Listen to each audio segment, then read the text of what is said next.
नमस्कार, मैं डॉक्टर सारिका गुप्ता। मैं professor junior grade department of paediatric KGMC में हूँ और मेरी स्पेशलिटी है पीडियाट्रिक पल्मोनोलॉजी। आज वर्ल्ड एज़मा डे के उपलक्ष्य पे हम पीडियाट्रिक एज़मा के बारे में बात करेंगे। पीडियाट्रिक एज़मा ये कम से कम 3 से 7% बच्चों में होता है और अधिकतर बच्चों में ये 1 से 2 साल की एज में स्टार्ट होता है।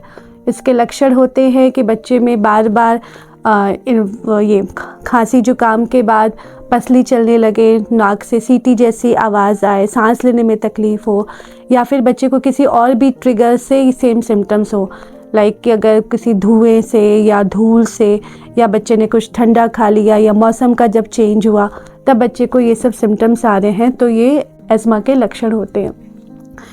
एज़मा और आज की डेट में एज़मा और बढ़ गया है। उसका मेन कारण है एयर पॉल्यूशन। जो एयर पॉल्यूशन इतना बढ़ रहा है उस वजह से एज़मा का इंसिडेंस, उसकी सीवियरिटी और ज़्यादा बढ़ गई है। पर इतना कुछ होते हुए भी मैं पेरेंट्स को ये बताना चाहूँगी कि इसके लिए इलाज भी है जिससे एज़मा आपके बच्चे का कंट्रोल हो सकता है, और वो इलाज है inhaler therapy. Inhaler therapy specially MDI, जिसको कि आप लोग सामान्य भाषा में पंप कहते हैं।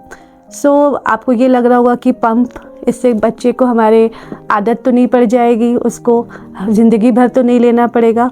एक सिंपल सा क्वेश्चन मैं ये पूछना चाहूँगी आपसे कि मैंने ये स्पेक्स पहने हैं, ये मेरी आदत है कि ज़रूरत है? अगर आप चाहते हैं कि आपके बच्चे को एज़मा से परेशानी ना हो और नॉर्मल बच्चों की तरह खेल सके, दौड़ सके, स्कूल जा सके, गाना गा सके, डांस कर सके, तो अगर एज़मा है तो उसका उचित इलाज जो कि इन्हेलर थेरेपी होता है उसको लीजिए। इसके अलावा घर में नेबुलाइजेशन बिल्कुल भी ना करिए।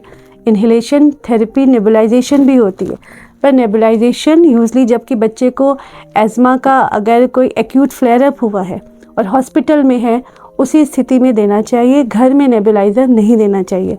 2 कारण से, क्योंकि बिना ऑक्सीजन देने से उसका कोई फ़ायदा नहीं होगा और घर में इन्फेक्शन का भी उससे खतरा रहता है।